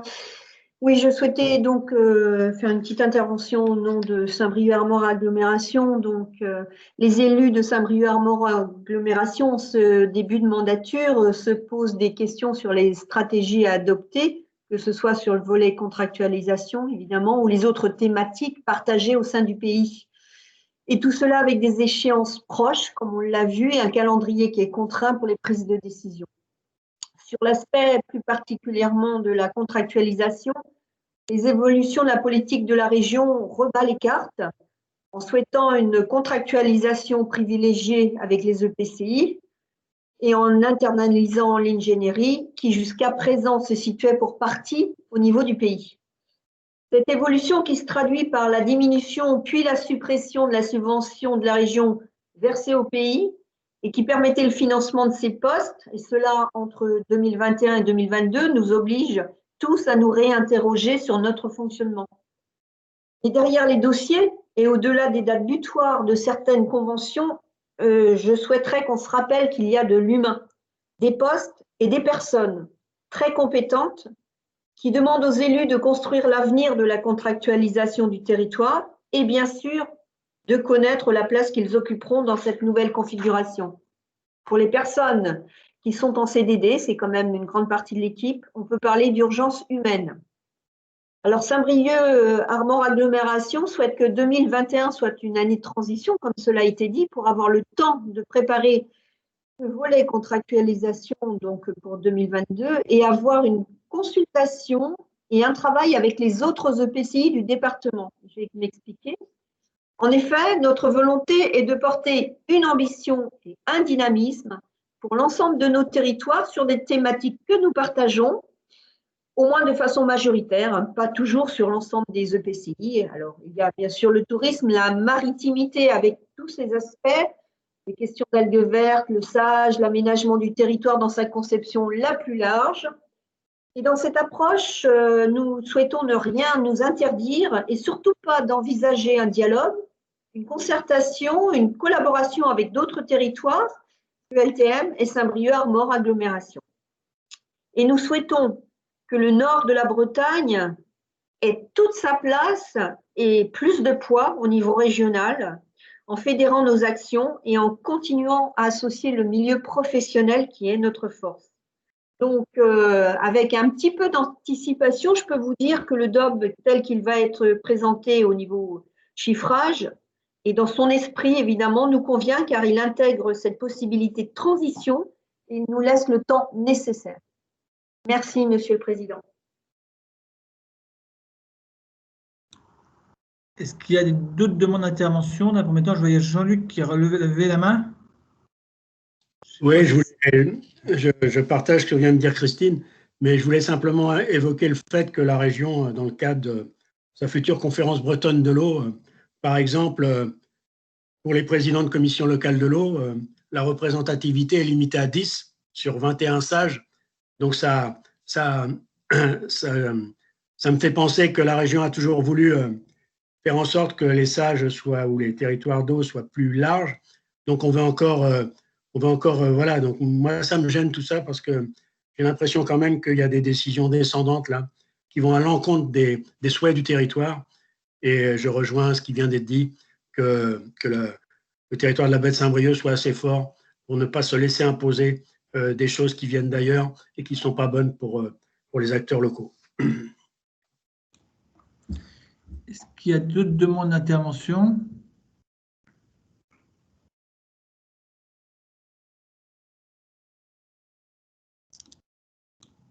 Pas de demande d'intervention, donc si j'ai bien compris, effectivement, non, c'est Christine et je regardais les mains qui se lèvent, mais c'est Christine et Jean-Luc qui ont leur main levée. Donc, la position du bureau de l'agglomération de Saint-Brieuc, effectivement, c'est de dire pour l'année 2021, c'est de poser, c'est ça, Christine, c'est de se poser. On s'est vu ce matin avec Ronan Cadran, donc on a pu échanger, de poser effectivement. Faire un état des lieux entre guillemets en 2021 et voir un petit peu comment on peut contractualiser, comment on peut structurer l'avenir de notre territoire en élargissant, voire une possibilité d'élargissement entre les différentes EPCI. C'est ça pour devenir plus fort au niveau de Bretagne Nord. Mais effectivement, il y a encore des interrogations qui peuvent se poser sur l'avenir de contractualisation au niveau du pays de Saint-Brieuc et comment sera structurée effectivement cette contractualisation. Avec effectivement toujours la même volonté de pouvoir faire participer aussi le conseil de développement et différents partenaires en même temps. Donc ça, c'était partagé ce sujet.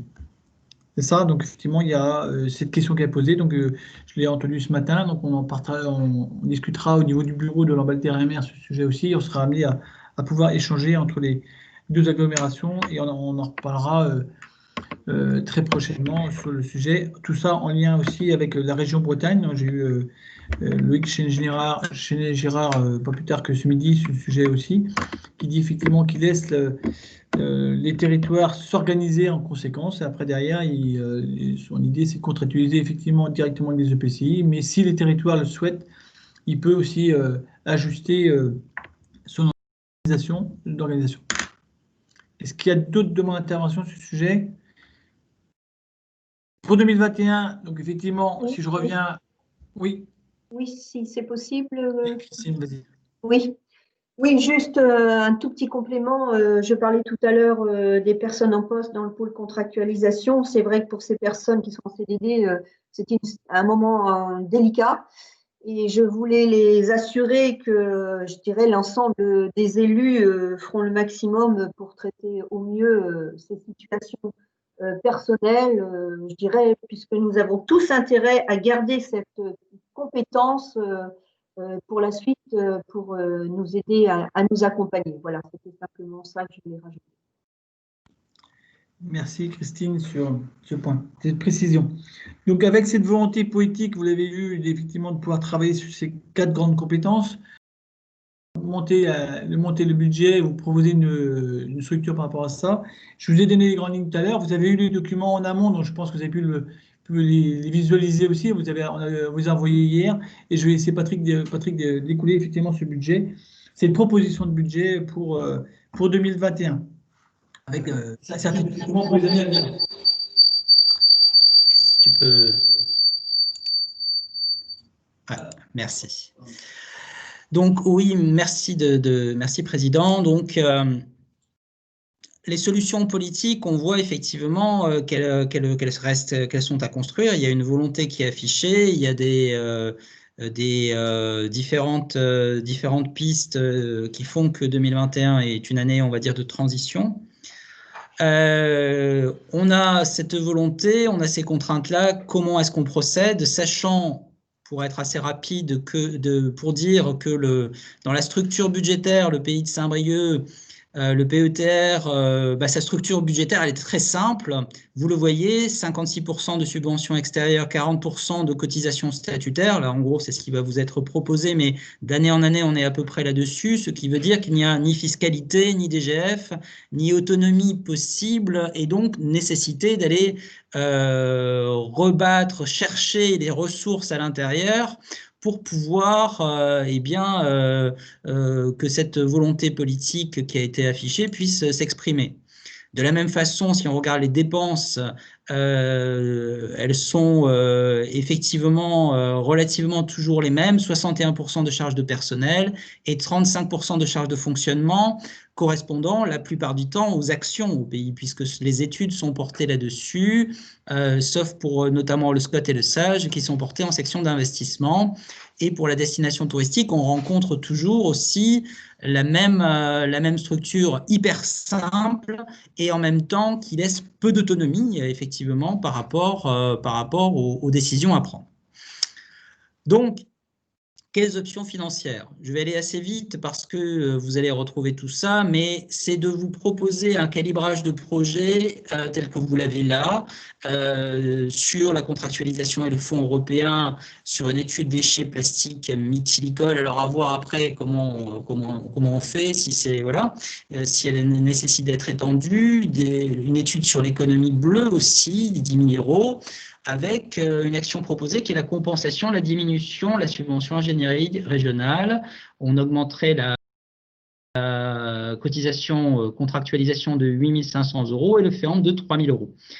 Sur l'aménagement et l'urbanisme, le sujet central, c'est le SCOT, avec 27 000 € d'augmentation de cotisation EPCI. Mais vous voyez que sur la destination touristique, on a cette volonté de marge de manœuvre pour emprocher EPCI à l'échelle de la destination et 35 000 € sur les actions de la destination et moins 100 000 € de cotisation sur cette année pour les EPCI. Au environnement, on réaffirme la volonté du territoire sur les études de fragilité hydrologique, 70 000 € et 125 000 € sur le PLAV, dont 70 000 € sur le volet économique, donc plus 15 000 € de cotisation. On a effectivement une structure, comme le disait le président, qui est voisine on a tous les postes qui ont été budgétés, on a eu des mouvements de personnel qui font que sur le pôle eau environnement, il faut prévoir pour les PSE cette construction, donc elle est budgétée au niveau du personnel, et aussi sur l'étude hydrologie, se doter des personnes des compétences qui vont avec. À cet effectif propre, qui n'entre pas dans ce budget, bien entendu, la chargée de mission du conseil de développement qui suit l'avis de l'équipe. La répartition des charges, effectivement, à la fois les charges de direction, les frais de fonctionnement, on est en comptabilité analytique, et pour cette année, on a individualisé aussi la gestion du conseil de développement qui a effectivement sa comptabilité analytique propre désormais. Donc, proposition 2021, pour être clair.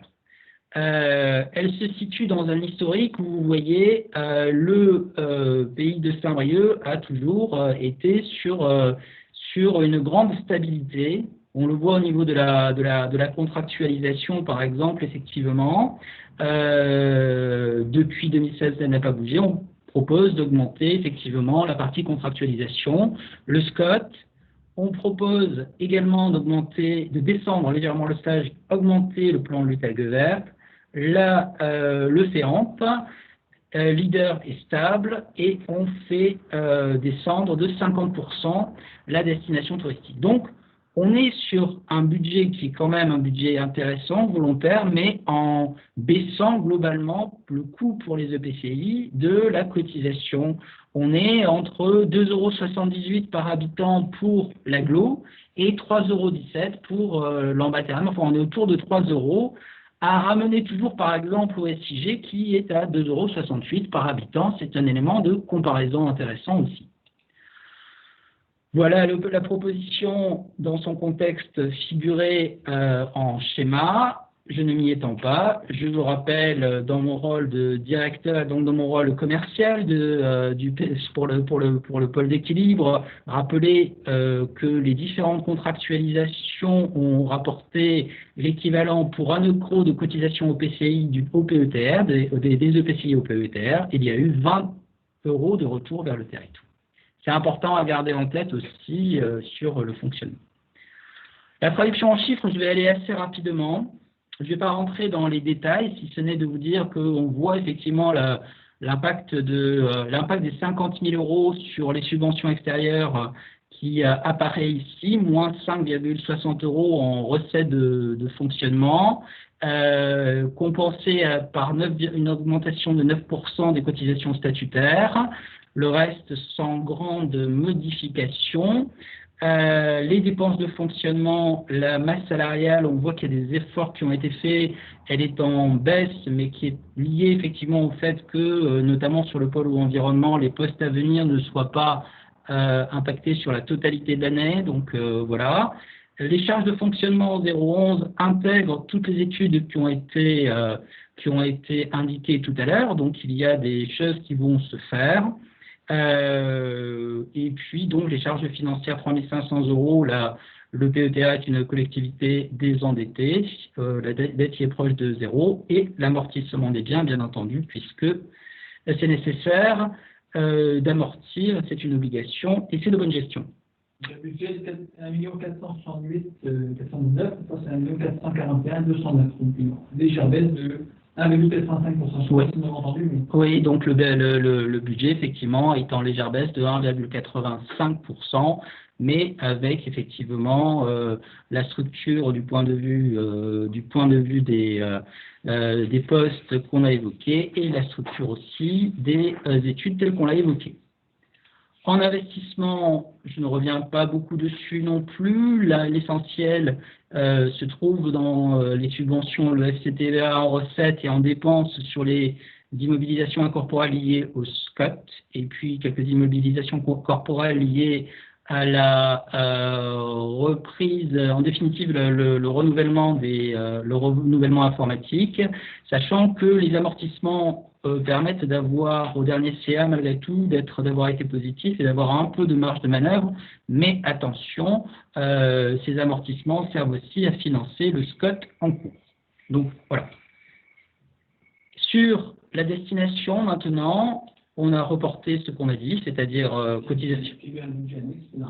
Oui, il faut rappeler, tout à fait, le président le rappelle, un budget annexe, je dirais un budget principal et un budget annexe destination pour que les 4 PCI puissent suivre précisément ce qui s'y fait.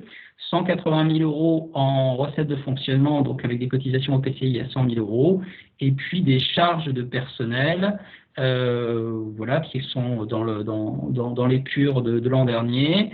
Des dépenses liées aux actions qui sont en baisse aussi, mais un résultat reporté et un reliquat qui va pouvoir être pris en considération à partir de juin et donc continuer effectivement le réintégrer et pouvoir à la fois poser le crayon et puis prévoir des actions pour les années à venir. Voilà en gros cette structure budgétaire, vous voyez, qui est assez simple, qui se veut traduire une volonté politique telle qu'elle a été énoncée, tout en étant voilà, dans des contraintes financières qu'on connaît et qui sont prises en considération. Je fais mon micro, peut-être. Petite manipulation effectivement entre nos 2 ordi, parce qu'on est dans le même bureau. Pour couper nos micros et les remettre. Est-ce qu'il y a des demandes d'intervention par rapport à ce que vous avez vu, sachant que pour être très transparent, on l'a présenté, ce document, ce DOB, effectivement, au président de l'agglomération de Saint-Brieuc, effectivement, qui a validé, comme Christine l'a dit tout à l'heure, hein, que ça avait été validé par les 2 agglomérations. Moi, je représente effectivement pour l'Albert et pour Renan pour Saint-Brieuc, Armand agglomération. Est-ce qu'il y a des questions, des demandes d'intervention avant qu'on mette au vote? C'est un débat, il faut que ce soit un débat, hein, c'est un DOB, voilà.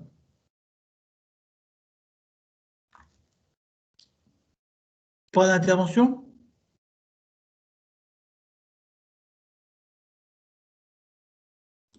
Je ne sais pas si vous m'entendez toujours, parce que je ne vois aucune réaction, donc je me pose la question si je vois Christine qui hoche la tête, donc du coup il y a du... On vous entend très bien, Monsieur le Président. Bien, merci.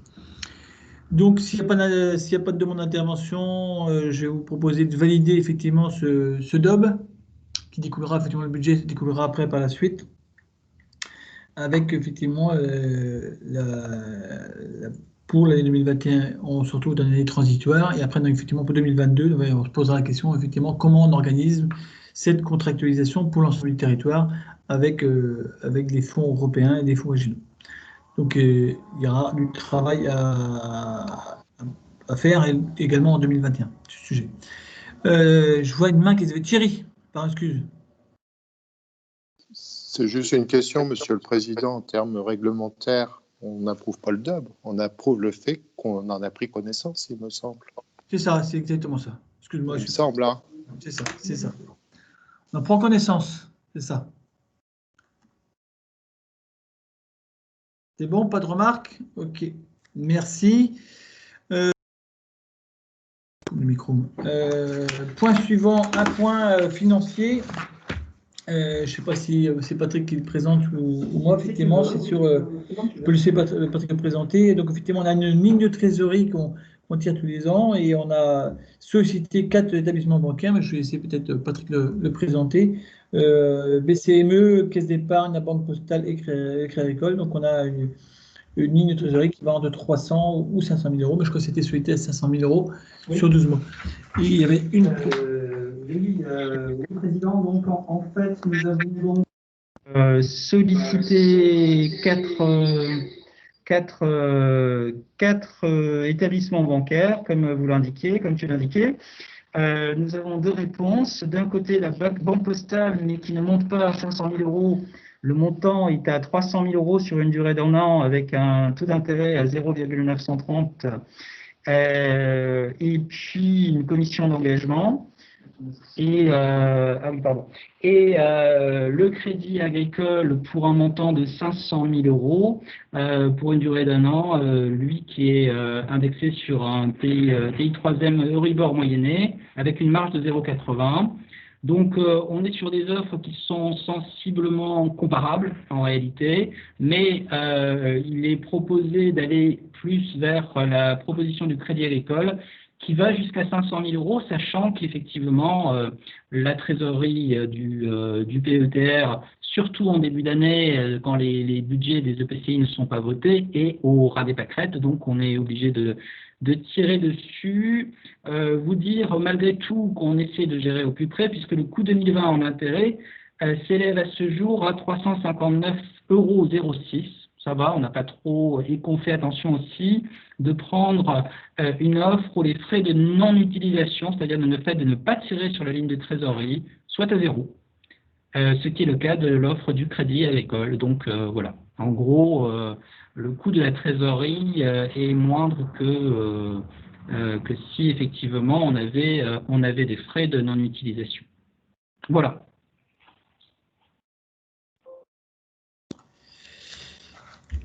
Est-ce qu'il y a des questions par rapport à cette décision?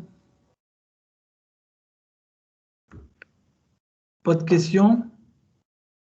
Il n'y a personne qui fait partie du Crédit Agricole, par exemple, qui a des engagements au Crédit Agricole. Ah oui.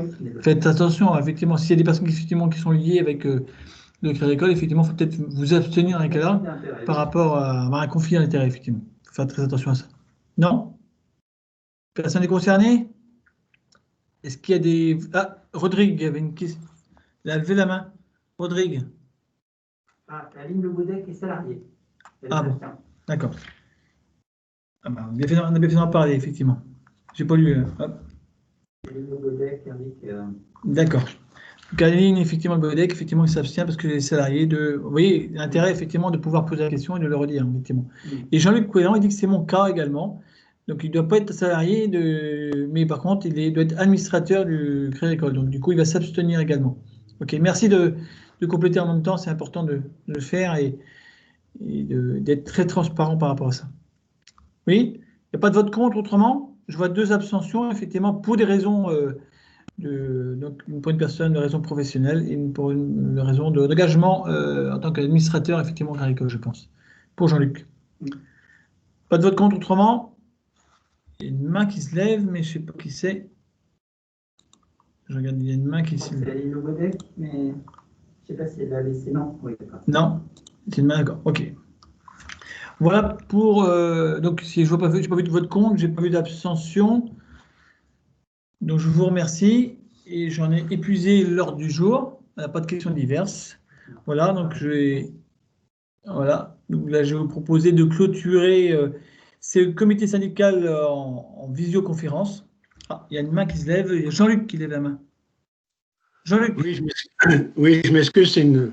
Dans l'ordre des questions diverses, j'ai été sollicité par quelqu'un qui siège à la commission locale de l'eau depuis plusieurs années, qui représente le monde agricole, et avec qui j'ai des bons rapports et qui a été... sa présence a toujours été très positive au niveau de la commission locale de l'eau.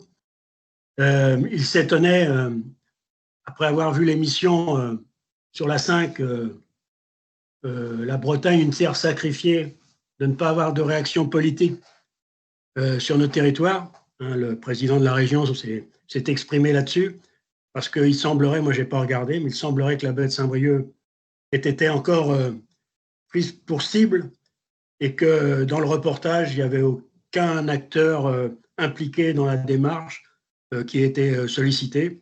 C'était encore une émission avec sans doute le sentiment ou les convictions des journalistes et des producteurs de l'émission, comme c'est souvent le cas. Et donc, je lui avais promis de vous en faire part lors de ce comité syndical. Donc, c'est pour ça que je le fais. Donc, comme ça, Jean-Jacques René sait que je vous ai fait remonter l'information. Ok. C'est vrai que j'ai eu beaucoup de retours par rapport au monde agricole. Donc, du coup, je n'ai pas regardé non plus l'émission. Donc, du coup, j'ai pas eu le temps non plus cette semaine. Donc, du coup, je vais m'atteler à regarder ça ce week-end. Et si je vois que c'est judicieux d'intervenir, j'interviendrai effectivement dans la presse. Il y a Guy qui voulait intervenir également. Guy. Oui, ouais, Thierry, je voulais juste réagir. Je me suis exprimé, moi, auprès de auprès de la profession. Je n'ai pas eu Jean-Jacques, mais voilà, c'est dommage quand même que le monde agricole parle, parce qu'on avait quand même des représentants et des élus au niveau du monde agricole qui connaissaient très bien la problématique algue verte et qui n'ont pas pu s'exprimer. Je pense notamment à Jean-Jacques, qui connaît très, très bien le dossier algue verte. Il y avait Edwige Carboriou également sur la baie de grève de Lannion, qui était également très, très au fait de ce sujet. Et voilà, il n'y a pas eu concertation, et je le regrette, je me suis exprimé auprès du président de la Chambre d'agriculture, qu'il n'y ait pas eu concertation au niveau du monde agricole pour qu'il y ait vraiment un représentant qui connaisse vraiment bien. Et quelque part, c'était un petit peu dommage. Parce que la personne, j'ai rien contre la personne qui s'est exprimée, mais voilà, elle n'était pas tout à fait, elle n'était pas complètement. Je trouve que quelque part, il y avait moyen de donner une image un petit peu plus positive du territoire de la baie de Saint-Brieuc.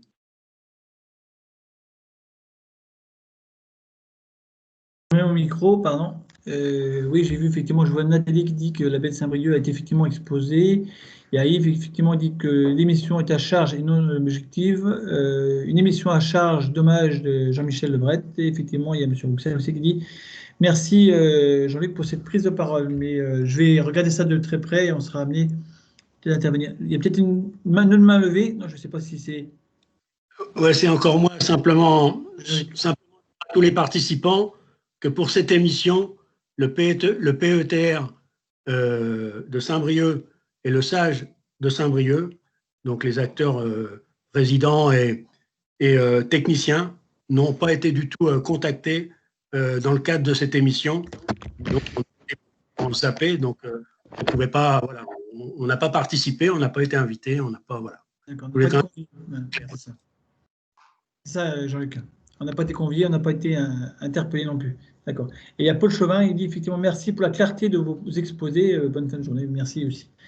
On essaie de faire le plus clair possible. Ce qu'on a fait cette fois-ci aussi, on vous a envoyé tous les documents en amont. Je pense que c'est intéressant aussi. Ça permet pour vous de pouvoir, si vous avez le temps, de pouvoir regarder ces documents qui ont été validés pas plus tard qu'hier. Donc je ne pouvais pas forcément les envoyer avant. Je sais que les nuits sont courtes en ce moment, mais on essaie de vous donner l'information en amont et je pense que c'est une bonne chose aussi pour pouvoir amener des réflexions pour les dossiers qu'on présente. Voilà. Voilà pour aujourd'hui. Je vous propose de clôturer ce comité syndical et vous souhaiter une bonne fin de journée. Je ne sais même pas quel jour on vit, donc je ne sais plus quel jour on est, vendredi, pardon. Je vous souhaiter un bon week-end à vous et à très bientôt à tous. Et il y a toujours une petite pensée aussi, j'y repense, une petite pensée donc, effectivement à Mickaël qui accompagne son frère en même temps en ce moment de fin de vie. Voilà.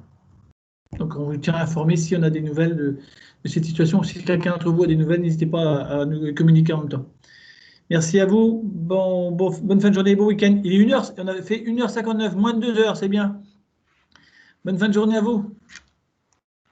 Merci Thierry, au revoir à tous. Au revoir. Au revoir.